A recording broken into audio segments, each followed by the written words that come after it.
Hola chicos, ¿cómo están? Muy buenos días. Hoy vamos a hablar de conservas y semiconservas. Este tema corresponde a la unidad temática número 3, donde hablamos de productos cárneos procesados, específicamente el tema 13, que trata de conservas y semiconservas. Vamos a ver lo que es la construcción e ingeniería sanitaria de las fábricas, el equipo y la tecnología disponible para la elaboración de conservas y semiconservas, los procesos para la elaboración de productos conservados, los efectos de los procesos físicos y químicos en la elaboración, además del envasado y la rotulación. Primero vamos a definir qué es una conserva alimenticia. Esto está en el decreto 4238/68, que es el reglamento de inspección de productos, subproductos y derivados de origen animal, específicamente en el capítulo 17. Entonces, se considera como conserva alimenticia a todo aquel producto alimenticio que es envasado herméticamente y que es sometido a un tratamiento térmico, que no va a presentar ni representar peligro alguno para la salud del consumidor bajo condiciones habituales de almacenamiento durante un tiempo prolongado. Estas conservas, según su composición, pueden ser de origen animal, vegetal o bien mixtas. Se entiende por conserva animal a aquella conserva alimenticia que es preparada exclusivamente con carne, sobre la base de carne o cualquier otro producto de origen animal. Esto puede ir adicionado o no de otros aditivos de uso permitido, aunque estos sean vegetales. Lo que es importante que ustedes consideren es que el mayor porcentaje de los constituyentes de esta conserva tienen que ser de origen animal. Algunos ejemplos como la carne vacuna, los pescados, mariscos, la leche, crema, manteca, ¿sí? Siempre de origen animal. En cambio, la conserva vegetal es aquella conserva alimenticia que se prepara exclusivamente con productos de origen animal, con agregado o no de aditivos de uso permitido, por ejemplo, legumbres, hortalizas, frutos, pastas vegetales o salsa. Luego vamos a tener a las conservas mixtas, que estas se consideran que son las conservas alimenticias que se preparan con productos tanto de origen animal como origen vegetal de manera conjunta, independientemente de la proporción en la que estos compuestos intervengan, ¿sí? Acá es importante recalcar que en esta definición no están incluida el agregado de conservas animales de salsas o aditivos de origen vegetal. Algunos ejemplos de estas conservas mixtas son la carne vacuna con papas, locro, las paellas, o también existen por ahí en el mercado las cazuelas de mariscos, en donde ya en la misma conserva vienen preparados estos platos que dentro de su composición van a tener algunos compuestos de origen animal y otros de origen vegetal. Según su elaboración, las conservas pueden ser secas con caldo o en su propio jugo. Hablamos de conservas secas cuando la materia prima se cocina primero y luego recién se envasa. Se escurre, se condimenta y se envasa. Por ejemplo, vamos a ver ahora como más adelante el corned beef, el corned mutton, corned pork o raw rice. Después tenemos las conservas con caldo, que estas conservas son similares a las anteriores, pero luego de escurrido ese caldo se envasan y se le agrega gelatina en porcentajes variables según el país comprador de esta conserva. Acá en estas conservas con caldo también se pueden agregar salsas. Lo importante recalcar es que en estas conservas ya las carnes por lo general ya están cocidas, entonces solamente se cocen, se escurren, se envasan y cuando se envasan se le agrega una gelatina o algún tipo de salsa para generar esa sensación de conserva con caldo. Y por último tenemos las conservas en su propio jugo, en donde la carne es envasada cruda y posteriormente sufre el proceso de cocción. Tenemos entonces ahí como ejemplo a la carne ovina, bovina o porcina en su propio jugo. Vamos a ver algunos ejemplos de los diferentes tipos de conserva. Por ejemplo, la carne vacuna cocida y curada, que se conoce comúnmente como corned beef, que es una conserva que se elabora con carne vacuna desosada, trozada, cocida y curada. La humedad del producto terminado libre de grasa no debe ser superior al 68% y las cenizas deben tener un 4%. Y bueno, y como pueden ver, distintas presentaciones de ese corned beef. De la misma forma que tenemos el corned beef, vamos a tener el corned mutton, que el corned mutton se elabora con carne ovina, con las mismas características, es decir, desosada, trozada, cocida y curada. Y las características del producto terminado van a ser muy similares a el de la carne vacuna cocida que vimos recién, que era el corned beef. Así también está el corned pork, que es carne porcina curada y cocida. De la misma manera, carne porcina que es curada, desosada, trozada, cocida, y que la composición proximal, a diferencia de los otros dos corned que recién vimos, puede llegar a tener un porcentaje elevado de lípidos hasta el 22%. Luego también tenemos las carnes sin curar, las conservas de carne sin curar, que esta puede ser de origen vacuno, ovino o porcino, en donde el preparado es exactamente igual que el corned beef, corned mutton o corned pork que vimos recientemente. La única diferencia es que la carne no va a ser curada. Y de esa forma entonces se llaman boiled beef si es de origen vacuno, boiled mutton si es de origen ovino y boiled pork si es de origen porcino. En cuanto a los requisitos de construcción, vamos a hablar del aislamiento. Es importante recalcar que aquellas fábricas que se dediquen a la elaboración de conservas o semiconservas o salas que estén preparadas para este fin, deben hallarse aisladas de toda industria que elabore productos no comestibles. En cuanto a los accesos de carga y descarga, estos deberán ser pavimentados con recintos adecuados para la carga y la descarga de los determinados productos o materia prima, y estos además es importante recordar de que deben ser cubiertos por un alero no menor a 5 metros. En cuanto a las condiciones del edificio, estos deben estar construidos con materiales de superficies lisas, impermeables, que sean de fácil lavado. Además deben ser resistentes a la corrosión y por lo general lo ideal es que sean de colores claros, porque eso denota fácilmente la suciedad. Los ángulos de encuentro de las paredes con el techo y el piso deben ser redondeados. Los pisos tienen que tener un drenaje propio y una pendiente hacia el desagüe del 2%, con rejillas removibles y la conexión a la red de fluentes que se hará por cierre sifónico, como vimos en la mayoría de las industrias alimenticias. También es importante recalcar que la disponibilidad de agua debe ser agua potable y esta será de 40 litros por kilogramos de producto terminado. Las fábricas de conservas, semiconserva alimenticias y o productos alimenticios conservados deben poseer las siguientes dependencias: las cámaras frigoríficas para almacenar la materia prima o bien para almacenar ya los productos elaborados, el local de recepción de la materia prima, del material que se va a elaborar, la sala para elaboración previa al cocimiento, es decir, previo al cocinado o al sector de cocinado, luego la sala de cocimiento o sala de cocción o cocina, después la sala para eliminar antes del envasado, sobre todo si son conservas de origen animal, toda la parte de lo que sean tendones, saponeurosis, exceso de grasa y otras partes no admitidas dentro de esa conserva.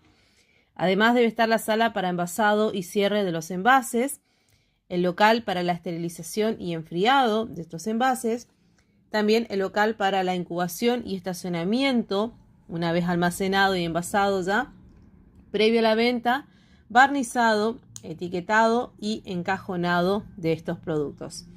Después debe haber un local exclusivo para el barnizado interior de los envases, que ahora vamos a ver de qué se trata esto.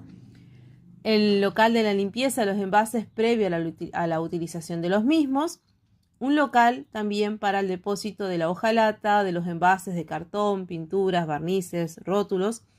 Y lo que es importante recalcar es que si bien estas son todas las secciones que deben tener algún establecimiento elaborador de conserva, semiconserva o productos conservados, también es importante recalcar que una vez que se presenta este plano con estas secciones y es aprobado por el SENASA, no necesariamente deben estar estas 11 dependencias. Estarán aquellas que sean propicias y que sean indicadas para la elaboración del producto o conserva que se está llevando a cabo. A continuación veremos un modelo de flujograma de elaboración en donde va a iniciar con la preparación de la materia prima, luego el llenado de los envases, la evacuación del espacio de cabeza, que ahora vamos a ver a qué se refiere con espacio de cabeza, que esta puede ser por calor, por cerrado vacío o bien por inyección de vapor.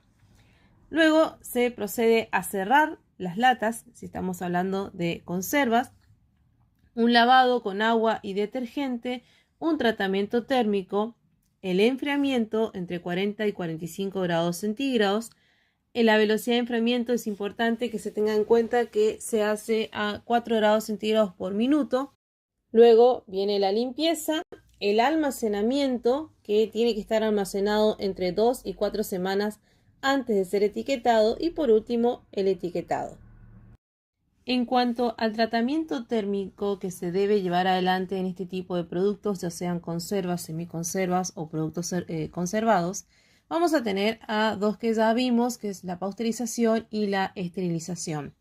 La pasteurización, como mencionamos a lo largo de las últimas clases, lo que pretende fundamentalmente es la higienización del alimento, mientras que la esterilización pretende la destrucción de los microorganismos presentes, ya sean esporulados o no.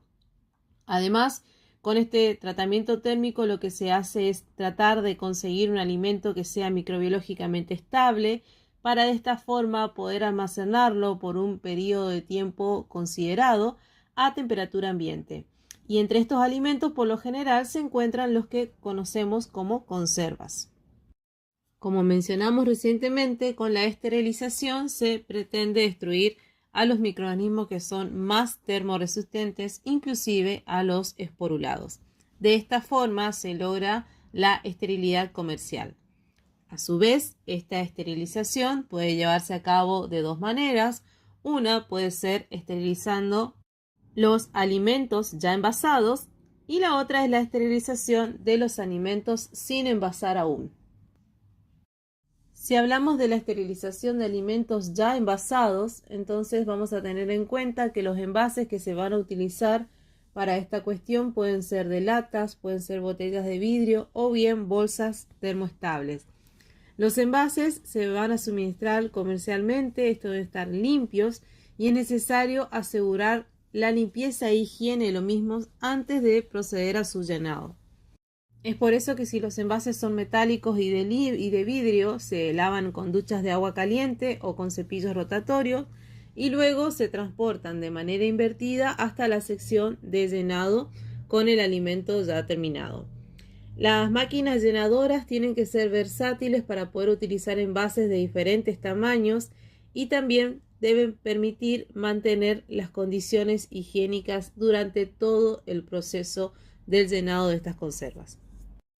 Cuando un envase cerrado se calienta, el contenido en ese envase se expande, por lo tanto aumenta la presión de vapor de agua y los gases que estaban disueltos escapan del producto. Eso genera una presión interna, que esa presión interna, en caso de que sea excesiva, puede llegar a provocar la rotura del envase o la aparición de fugas de este envase. Para evitar esto es que se deja una porción del envase vacío sobre el alimento y ese espacio que se deja es lo que se conoce como espacio de cabeza. La presión de vapor está determinada por la temperatura que alcanza este producto y puede reducirse mediante la evacuación del envase, que es lo que vamos a ver a continuación. En la imagen que tenemos a la derecha podemos ver entonces cómo durante la fase del calentamiento se produce la expansión del volumen del alimento y el aire contenido en el recipiente es expulsado. En esta etapa se produce la eliminación de los microorganismos y ocurren también algunas reacciones enzimáticas que van a terminar garantizando la calidad posterior de la conserva. En la fase de enfriamiento, la conserva regresa lentamente a la temperatura ambiente y a su volumen original. Al no existir más el aire que se encontraba en ese espacio superior, se crea un vacío que es el que produce el cierre hermético de la tapa. Este cierre al vacío va a impedir una nueva contaminación al evitar que el aire entre nuevamente hacia el interior del producto. Los métodos que se utilizan para llevar a cabo la evacuación del envase pueden ser una evacuación de tipo mecánica, en donde consiste en cerrar el recipiente una vez lleno, en frío, bajo el vacío producido. Después también tenemos el llenado en caliente a temperaturas próximas al punto de ebullición, en donde se genera una presión de vapor cercana a los 100 kilopascales en el espacio de cabeza. Si en este momento se procede rápidamente a cerrar el envase, se va a generar un vacío adecuado cuando este producto se enfríe. Luego tenemos la evacuación en caliente, que consiste en transportar los envases abiertos a través de un baño de agua o bien a través de una cámara de vapor que se calienta hasta unos 80 o 90 grados centígrados aproximadamente. Los envases, una vez que fueron evacuados, se van a cerrar al salir de las cámaras calientes. Por último, la otra forma de evacuar el envase es a través de un cierre por corriente de vapor, en donde se hace pasar a estos envases por un chorro de vapor por la parte superior del envase que ya está con el contenido. Se coloca automáticamente la tapa. Esta tapa previamente debe ser calentada con vapor y el envase se cierra. Es importante mencionar que, como no se eliminan los gases que están atrapados en el producto, en este caso el cierre debe ser precedido del calentamiento para generar así de esta forma la evacuación del envase.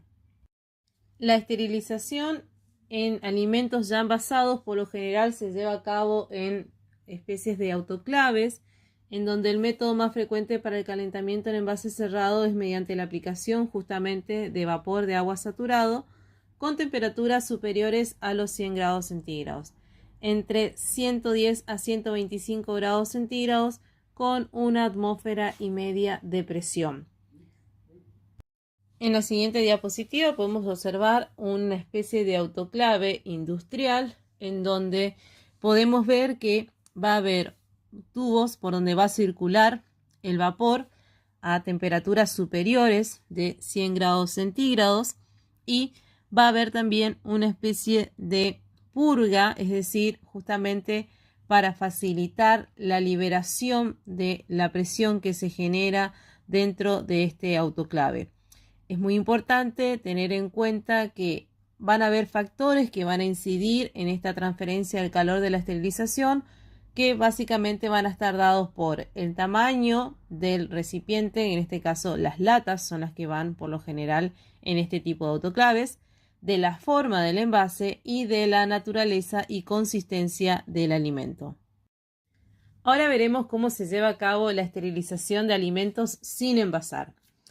Esto se utiliza generalmente para alimentos de tipo líquido o semilíquidos como la leche, sopas, cremas, puré, etc., en donde se da un calentamiento muy rápido a temperaturas muy altas, entre 135 y 150 grados centígrados, en un escaso tiempo de 2 a 5 segundos. Y estos procesos se los conocen como UHT, que significa Ultra High Temperature en inglés, o UAT, que es ultra alta temperatura en castellano. Existen dos modalidades para hacerlo, puede ser a través de un proceso indirecto o procesos directos. Si vamos a los procesos indirectos, el calentamiento se realiza a través de los cambiadores de calor, no existe contacto entre el líquido calefactor y el alimento. Y en los procesos directos se genera a través de inyección de vapor de agua en el alimento, habiendo contacto íntimo entre el agente calefactor, que en este caso sería el vapor, y el alimento. El calentamiento en este proceso es prácticamente instantáneo, teniendo esa versión de vapor de agua entre 85 a 140 grados centígrados en décimas de segundo. También como tratamiento térmico vamos a tener a la pasteurización, que como mencionamos ya hace varias clases, el objetivo que persigue este tratamiento térmico es la destrucción de los microorganismos patógenos no esporulados, además de reducir significativamente la microbiota banal para poder ofrecer un producto seguro en un corto periodo de tiempo. Y eso es importante resaltar porque dependiendo justamente del tratamiento térmico que tengan estos alimentos conservados, va a depender el periodo de aptitud de los mismos. Entonces, para esta pasteurización van a existir dos modalidades, la Low Temperature Holding o pasteurización baja, que ya vimos que era un sistema discontinuo en donde solamente se podían utilizar volúmenes pequeños entre 100 y 500 litros. Y después tenemos las High Temperature Short Time o pasteurización alta, en donde esta se genera con un flujo continuo de intercambiadores de calor. El procedimiento HTST también se lo considera como un procedimiento de esterilización. Este presenta múltiples usos posibles y se utiliza no solamente para las conservas en latas cerradas, sino que también se puede utilizar para esterilizar productos líquidos antes de ser envasado o antes de que se genere el cierre hermético de ese envase. Está la modalidad especial de HTST que mencionamos recién, que es la UAT, la ultra alta temperatura, que consiste justamente en calentar de forma continua y en un breve periodo de tiempo, de solo algunos segundos, un producto líquido hasta alcanzar una temperatura entre 130 y 150 grados centígrados, como habíamos mencionado.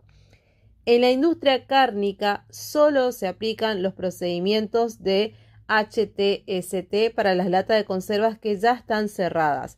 Los demás procedimientos no se aplican para las conservas cárnicas, pero sí se aplican para la industria láctea y van a ver que muchos productos que nosotros consumimos diariamente están tratados de esta manera. En lo que respecta a los envases, es importante tener en cuenta que todos estos envases deben encontrarse en condiciones de higiene, además deben ser construidos o revestidos de materiales que sean resistentes al producto que se va a elaborar y no deben transferir sustancias nocivas ni otros contaminantes que puedan llegar a modificar los caracteres organolépticos de dichos productos. Es por eso que entre los envases destinados para las conservas vamos a ver a la hojalata en principio, porque al principio se utilizó una acero revestida de estaño que protegía de la corrosión, evitando que ese acero se ponga en contacto con el alimento. La hojalata que se utiliza es la hojalata negra, láminas delgadas de hierro estañadas en sus dos caras, sin solución de continuidad, ni defectos ni daños. La hojalata estañada sin barniz sanitario se utiliza por lo general para las conservas animales, mientras que las conservas vegetales o mixtas se utiliza la hojalata estañada y revestida con un barniz sanitario, debido a que por lo general estos son productos un poco más ácidos, por lo tanto son muy agresivos para el metal estañado. El barniz sanitario protector tiene como objetivo justamente que el alimento no tome contacto directo con la hojalata. En este caso, se autorizan soluciones libres de toxicidad, algunas pueden ser a base de cobalto y manganeso, mezclado con goma laca, y la aplicación sobre la superficie estañada se hace con rodillos, sufriendo luego un proceso de vitrificación a 500 y 600 grados centígrados, formándose de esta manera la película amarillo dorado que por lo general solemos ver en el interior de la lata. Todo material esmaltado, lacado o barnizado tiene que presentar la superficie completamente cubierta y no debe ceder sustancias tóxicas ni metales o metaloides que puedan llegar a alterar las características organolépticas del alimento que se pretende conservar. Vamos a tener hojalata estañada sin barniz, en donde la superficie interna de la hojalata debe tener como mínimo 5,5 gramos de estaño por cada metro cuadrado. Luego vamos a tener a la hojalata estañada con barniz sanitario. Esta por lo general se utiliza para conservas que deban contener líquidos o bien para contener productos en polvo, en donde, bueno, como pueden ver, para los que sean en líquido debe tener un mínimo de 5 a 6 gramos de estaño por metro cuadrado, mientras que para contener polvos tiene que tener como mínimo 3,1 gramos de estaño por metro cuadrado. Luego también podemos tener latas de aluminio. Una de las ventajas de estas latas de aluminio es su fácil fabricación. Por lo general, estos son recipientes sin costuras laterales ni inferiores. Su bajo peso y su buena conductividad térmica son otra de las ventajas que tiene. Uno de los inconvenientes que podría llegar a resaltarse es que tiene reducida resistencia mecánica, además de que posee un elevado costo y un elevado consumo de energía en el momento de su fabricación. Por lo general, las latas de hoy en día de aluminio suelen llevar un sistema de apertura rápido que hace innecesario el empleo de abrelatas. También tenemos los envases Tetra Pak, que consisten, como su nombre menciona, en 4 capas, en donde una de ellas va a estar constituida por el cartón, que es el material principal de estos envases, porque brinda la estabilidad y la fuerza para sostener el envase, además de que presenta una superficie suave que facilita la impresión del rótulo. Después tenemos el polietileno, que la función del polietileno justamente es proteger de la humedad exterior y permitir que el cartón se pegue al papel de aluminio. Está el papel de aluminio, que este papel de aluminio como objetivo principal tiene el hecho de proteger contra los rayos ultravioletas y contra el oxígeno para mantener de esta manera el valor nutricional y el sabor alimenticio en el envase a temperatura ambiente. Y bueno, la cuarta capa vuelve a ser una capa de polietileno. Luego también podemos tener envases de vidrio, que la particularidad que tiene el vidrio es que tiene resistencia a la compresión y estabilidad en la línea de llenado, por lo que se le puede dar cualquier forma en el diseño, teniendo cuidado por supuesto en la calidad de los moldes y en el proceso de fabricación. Hoy por hoy la industria, la tecnología moderna lo que trata de hacer justamente es sustituir los envases de hojalata hacia el plástico, muchos de ellos con revestimiento de aluminio en el exterior, y estos envases pueden estar esterilizados a 120 grados centígrados y ser semirrígidos, que pueden servir para determinadas conservas o semiconservas. Y bueno, ahí pueden observar ejemplos donde antes las cremas o leche condensada se podían conseguir solamente en envases de hojalata, y hoy por hoy ya se utilizan envases de plásticos o bien también envases de Tetra Pak. Estas conservas, una vez tratadas térmicamente, deben pasar por un control de conservación. Este consiste básicamente en, luego de que son esterilizadas y enfriadas inmediatamente, las latas de conserva se apilan por tipos de conserva y por tamaño del envase, y deben permanecer en un local estufa que se denomina por un periodo mínimo de 15 días a 30 grados centígrados. Luego deben las conservas, como exigencia del decreto 4238, sí o sí ser negativas a la prueba de la estufa. La prueba de la estufa consiste en que de cada partida se van a extraer 2 muestras que van a ser representativas de ese lote de elaboración, y estas muestras se van a someter a la prueba de la estufa. Consiste en colocar a las conservas por un periodo no inferior a 5 días y a una temperatura de 55 grados centígrados y 37 grados centígrados. El objetivo de esta prueba de la estufa es justamente ver si no hay defectos en ninguna de estas latas. Se va a considerar positiva la prueba de la estufa si es que luego de este periodo de tiempo observamos que las latas están abombadas. Estos abombamientos pueden ser por crecimiento bacteriano de bacterias que produzcan gas, entonces ese gas va a generarse dentro de la lata, por lo tanto va a generar un abombamiento en la misma. También se puede generar un abombamiento químico, y esto puede ser debido a un fenómeno de corrosión de las paredes de la lata.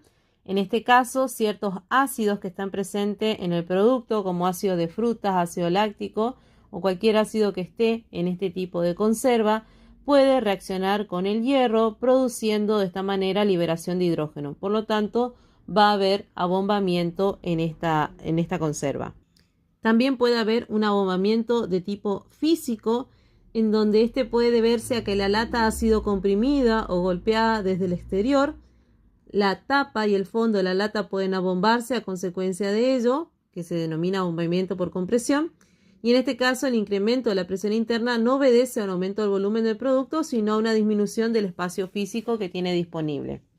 También después de esta prueba de la estufa podemos ver defectos de emerticidad, es decir, que la chapa esté defectuosa, que las costuras, sobre todo de las latas de hojalata, sean defectuosas en el fondo o en las paredes de la lata, o bien que haya un cierre defectuoso de la tapa y por lo tanto haya pérdida en la hermeticidad de ese envase y pueda iniciarse de esa manera el crecimiento bacteriano.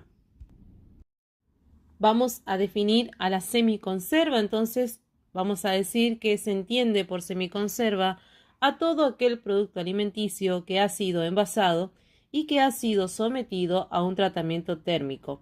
Este tratamiento térmico permite prolongar la vida útil de este producto por un lapso limitado. Este lapso es inferior al de las conservas, manteniendo las naturales condiciones de comestibilidad. Ejemplos de esta semiconserva tenemos a la carne cocida y congelada, al jamón cocido en latas, a las patitas en vinagre. Se entiende por carne cocida congelada a la semiconserva que se elabora con carne desgrasada. Esta carne tiene que ser trozada y cocida para después ser sometida a una lluvia de agua fría e inmediatamente congelada. Ahí pueden ver ustedes en las fotografías ejemplos de la presentación de esta carne cocida congelada. Para la elaboración de esta semiconserva, por lo general se utilizan animales que no sean viejos ni que presenten grasas amarillas. Generalmente se pide como mínimo 3 milímetros de grasa de cobertura para poder elaborar esta semiconserva.